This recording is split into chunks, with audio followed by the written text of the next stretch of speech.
Unit 5 பார்க்க போறோம். காயின்சம் நாணயம் கணக்கு.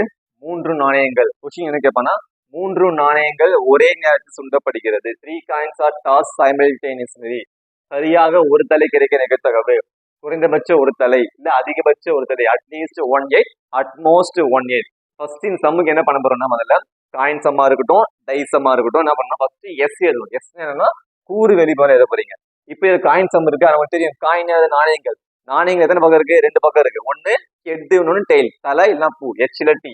அப்ப ஒரு காயின் பார்க்கும்போது என்னன்னா ஹெச்டி. ஒரு காயின் பார்க்கும்போது ஹெச் வேலாம் இல்ல டி வேலாம். கரெக்டா?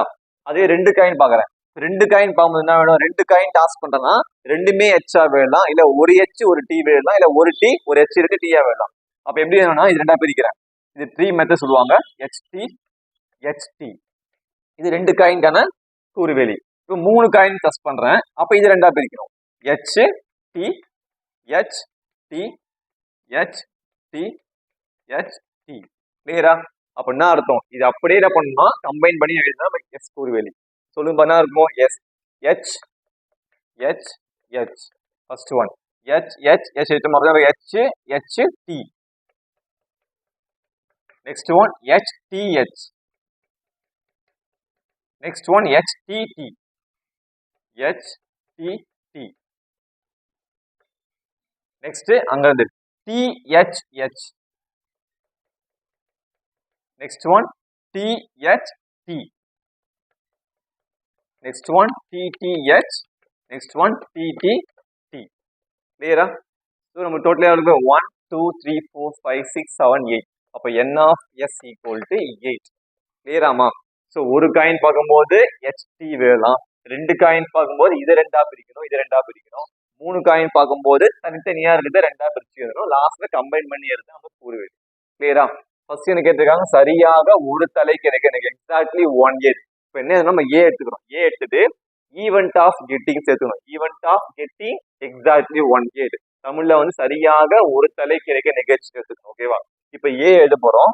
என்ன அர்த்தம்னா, என்ன காயின் டாஸ் பண்றப்ப எனக்கு ஒரு தலை மட்டும் கிடைக்கணும். அப்ப அதுக்கு என்ன கேட்கறாங்க? அப்ப இதுல பாக்கணும், எனக்கு இதுல ஒரு தலை மட்டும் எங்க இருக்குன்னு பாக்கணும். செக் பண்ணு. ஒரு எச் மட்டும் இங்க இருக்கா? ஒரு எச் இருக்கு. தென் இங்க ஒரு எச் இருக்கு, இங்க ஒரு எச் இருக்கு. அப்ப எடுத்து எழுதணும். என்ன இருக்கு உங்களுக்கு? H t t comma t h t t t h. கரெக்டா? அப்போ 1 2 3. அப்ப n of a counting check பண்ணணும். என் ஆஃப் ஏ இருக்கு? மொத்தம் 3 இருக்கு. அப்ப நிகழ்த்தவுக்கு என்ன ஃபார்முலா அப்படி பார்க்கும்போது P of A equal to N of A by N of S formula. So P of A equal to N of A by N of S தான் formula.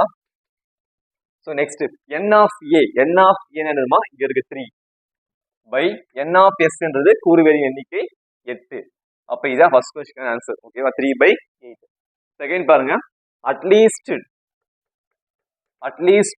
1/8 குறைந்தபட்ச ஒரு தலை. அது என்ன மீனிங்னா, அட்லீஸ்ட் குறைந்தபட்சம்.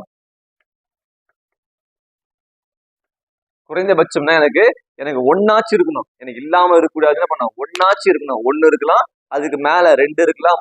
குறைந்தபட்சம்னா அப்படியே ஆப்போசிட் அதிகமா இருக்கலாம். அதிகபட்சம் அப்படின்னா அது கம்மி, ஆப்போசிட் கம்மியா இருக்குது. அப்ப குறைந்தபட்சம் பார்க்கும்போது எனக்கு ஒரு எச் ஆச்சு இருக்கணும், 2 எச் இருக்கலாம், 3 எச்சும் இருக்கலாம். ஆனா இல்லாம மட்டும் இருக்கக்கூடாது. அப்ப செக் பண்றேன். அப்ப என்ன அர்த்தம்னா, எனக்கு இதுல எச் இருக்கு, இதுல எச் இருக்கு, எல்லாத்துலயுமே எச் இருக்கும், இது தவிர்த்து. அப்ப இதை மட்டும் விட்டுட்டு மத்த எல்லாத்தையும் எழுதணும். கரெக்டா?